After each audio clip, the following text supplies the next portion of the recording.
This segment deals with financial planning, presented by Tom Johansson, Associate Professor of Finance, Fort Hays State University, Hays, Kansas. Here, we'll discuss Social Security planning, planning for long-term health care, role of life insurance, liquidity planning for the exiting generation. We'll start out, first of all, with Social Security planning. There are three types of benefits offered by the Social Security Administration. One is the Old Age and Survivors Insurance Trust Fund. Two is the Disability Insurance Trust Fund. And three, the Hospital Insurance Trust Fund. The first benefit offered by the Social Security, again, is the retirement, for retirement. This is available to all workers who qualify with 40 quarters of work, or essentially 10 years of work.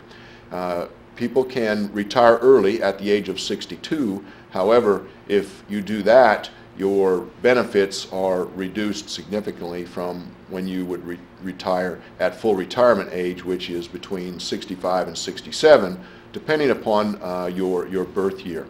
If you work and do not take Social Security past 65, your Social Security benefits will increase until the age of 70. Benefits are also, retirement benefits are also available for spouses and children with certain restrictions. The Disability Insurance Trust Fund covers individuals who suffer from long-term disability, and it will cover approximately 100% of your insurance amount, regardless of your age. You do not have to be 65 or older to collect on disability benefits.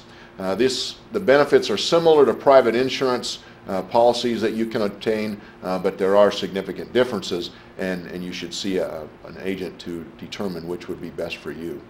The third part of Social Security is Medicare, and this is a four-part government-sponsored health insurance for persons over age 65 and certain disabled persons. Medicare, Part A, is automatic coverage of hospital and nursing care expenses when people become eligible, obviously, again, over age 65. Medicare Part B is medical insurance that is voluntary, and you can obtain that additional amount of insurance by paying additional premiums. Part A, you do not have to pay additional premiums. Medicare Part C and D, the third and fourth parts, are relatively new, and they were added recently to provide more options for individuals. Part C is called Medicare Advantage, and it allows for different choices of plans that you can obtain, many from private insurers. Medicare Part D is the prescription drug coverage.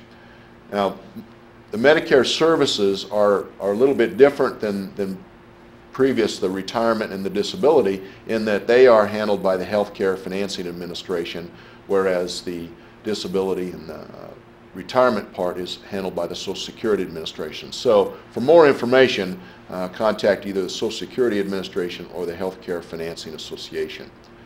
The second really important part of insurance that people should know about is long-term health care. Long-term health care is becoming very, very important, as many as half of Americans now in their 50s will need long-term care during their lifetime. And when I say long-term care, I'm referring to either home health care, assisted living, or nursing home care. That's what you can obtain as far as coverage. The average annual cost of a one-year nursing home stay is about $62,500, so it's really, really expensive. And by 2030, it will double, and that is a time when many baby boomers will be needing those services. So this kind of planning is very important. Medicare provides some benefits. However, most people must spend down a lot of their earnings in order to qualify that. So therefore, the best option here is to purchase long-term care insurance from a provider. Most professionals advise purchasing long-term care insurance around the age of 60. When you look at a long-term care insurance policy, there are many features which you should be concerned about. And I'm just going to mention a few of those today. There are some features that are to look at also additional, but you can talk to your insurance agent and get more information about these. For example, guaranteed renewability. What is the deductible period? Custodial care coverage, home care, pre-hospitalization, Alzheimer's coverage, and also a very important part, inflation protection. That's extremely important with the added costs that are going up every year. The next section is life insurance. Life insurance is very important. This is essentially the objective of life insurance is to convert the uncertainty that a person may not be able to meet all financial obligations in the event of a possible misfortune into the certainty that these financial obligations will be fulfilled. Some of the possible financial obligations that life insurance will help cover include providing for your spouse, children, or other dependents during pre- and post-retirement, paying off any final expenses at funerals, paying off all debts and obligations, providing funds for education, passing on assets to heirs, transferring ownership of a business or to protect a business against the loss of a key employee, or to maintain an adequate emergency fund. These are just a few of the financial obligations that could possibly be met with life insurance. The first thing to do when you look at life insurance is to determine how much life insurance you need. And there are different methods, depending upon the company, on how much life insurance an individual would need. These methods include, one, the needs approach. Second method is referred to as a human life value approach, and the third method is referred to as the capital retention approach. Each company is going to have a variation of these approaches to determine exactly how much life insurance you need. Once you've determined how much life insurance you need, then what you need to do is think about what kind of policy you need to obtain.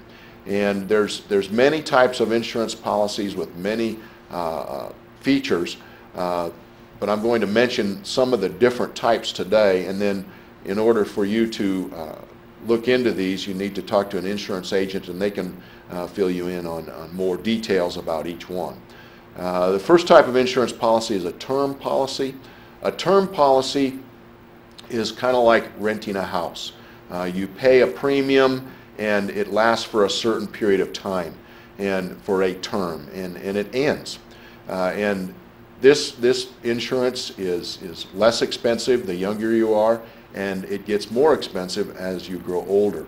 And again, it ends. It's like renting. You don't build up any equity. The second type of insurance policy is a whole life policy, and this kind of insurance, you pay a premium, but you are also you're building up cash value, sort of like building up equity in a home, and that makes it an added advantage.